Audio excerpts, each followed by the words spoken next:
ये एक और राय लिया जाए क्रेडिट पॉलिसी पर। देश के सबसे बड़े बैंक एसबीआई के एमडी रिटेल बिजनेस और ऑपरेशंस के आलोक कुमार चौधरी साहब हमारे साथ कार्यक्रम में शामिल हो रहे हैं। चौधरी साहब, बहुत बहुत स्वागत है आपका। धन्यवाद सर समय देने के लिए। नमस्कार। बताएं सर, क्या पॉलिसी आपकी उम्मीद के मुताबिक रही? क्या आप सोच रहे थे और कैसी पॉलिसी आई, जरा इसके बारे में विश्लेषण दें सर। मेरे ख्याल से पॉलिसी उम्मीद के अनुसार रही। आपने जितनी भी पीछे की वार्ताएं सुनी होंगी टेलीविजन पे, अखबारों में, करीब करीब जितने जो भी अवधारणाएं थी, वो सारी अवधारणाओं की पुष्टि हुई। चाहे वो 50 बिप्स का इंक्रीज हो, या वो इन्फ्लेशन के नंबर्स हों, या जीडीपी के नंबर्स में भी वो उम्मीद की जा रही थी कि 7% के आसपास होगा। तो मेरे ख्याल से ये कंप्लीट जो भी मार्केट समझता था और जो भी लोग समझते थे उसके अनुरूप हुआ है, और किसी तरह का सरप्राइज इसमें नहीं पाया गया है। आप देखेंगे जो चर्चाएं चल रही थी उसमें लग रहा था कि स्टांस पे परिवर्तन की बात होगी, अकोमोडेटिव से न्यूट्रल पे जाने की बात होगी, और इवन जो हमारे अर्थशास्त्री है उनके विचारों में विभिन्नता थी, लेकिन रुख ये था कि एकोमोडेटिव ये विड्रॉल की बात जो है वो रहेगी, बड़ी डोमिनेंट स्टेटमेंट वो रहेगा, और वैसा ही हुआ। तो मेरे दृष्टिकोण से ये जैसा सोचा गया था वैसा ही है, उसी अनुरूप उम्मीद के मुताबिक रही इस बार की पॉलिसी।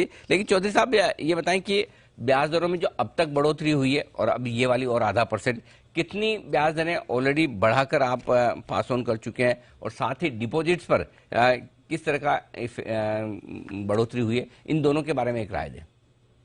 जी, ऐसा है कि जो हमारा एक्सटर्नल बेंचमार्क लिंक्ड रेट है, जो रिपो पर आधारित है, उसके हिसाब से तकरीबन 40% के आसपास जो है वो लोन बुक उससे निर्धारित होता है। तो उसमें तो हमने जो पूरा का पूरा पास ऑन किया है, और जहां तक एमसीएलआर का है संबंध, वो भी एक अच्छा खासा परसेंटेज है। वहां पर उनका गणन है वो एक दूसरे तरीके से किया जाता है, इसलिए इसका जो त्वरित प्रभाव उस पर नहीं दिखाई पड़ेगा।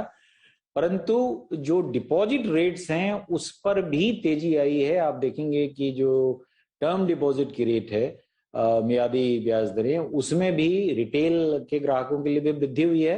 हाँ, डिफरेंट बकेट्स में वृद्धि हुई है, 1 से 2 साल या 2 से 3 साल, इस तरह के बकेट्स में। लेकिन जो बल्क डिपॉजिट है, जो पूरा का पूरा बल्क है, उसमें आप देखेंगे काफी तेजी आई है। और जहां कार्ड रेट बढ़ा है, लेकिन कार्ड रेट के अलावा जो एक डिफरेंशियल इंटरेस्ट रेट देते हैं वो विभिन्न डिपॉजिट्स जो आते हैं उसके आधार पर, उसमें तो काफी वृद्धि हुई है, और तकरीबन 200 बिप्स की वृद्धि उसमें बल्क डिपॉजिट भी हुई है। और मीडियन टर्म डिपॉजिट का जो रेट है उसमें आप तकरीबन 25 बिप्स की वृद्धि जनरली हुई है। तो ये वृद्धियां दोनों तरफ हो रही हैं, डिपॉजिट की तरफ भी हो रही हैं और एडवांसेस की तरफ भी हो रही हैं। तो अभी तक उसके हिसाब से मुझे ऐसा लगता है कि मार्केट ने और जो कंज्यूमर्स हैं उन लोगों ने इसको समझा है, और जिससे हमारे डिमांड पे कोई खास असर नहीं पड़ा है। क्योंकि आप देख सकते हैं कि तकरीबन 16.2% का YOY जो ऋण विकास का दर है वो 16.2% है, और 9.5% करीब आपका डिपॉजिट का ग्रोथ रेट है। और इंक्रीमेंटली भी पिछले वर्ष की तुलना में अगर देखा जाए तो डिपॉजिट्स पिछले वर्ष की तुलना में ज्यादा बढ़ा है, और एडवांसेस तो बढ़ा ही बढ़ा है।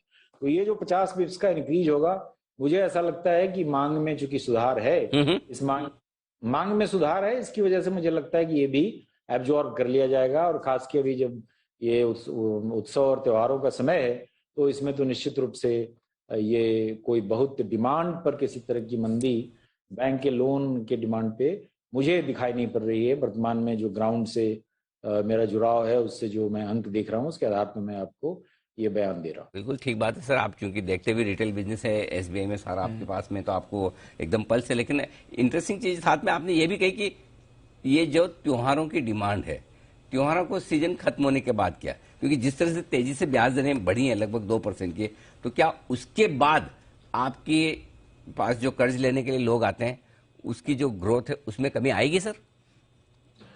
अब जैसा कि हम अभी जो हमारे जो गवर्नर साहब हैं उनकी बात भी हमने सुनी, ये सारा जो माहौल है अभी काफी वॉलेटाइल है, और इस वॉलेटिलिटी में डेटा बेस्ड डिसीजन हर एक ले रहा है। हमारे रेगुलेटर डेटा बेस्ड डिसीजन ले रहे हैं, बैंक्स डेटा बेस्ड डिसीजन ले रहे हैं, और कंज्यूमर भी डेटा बेस्ड डिसीजन ले रहा है।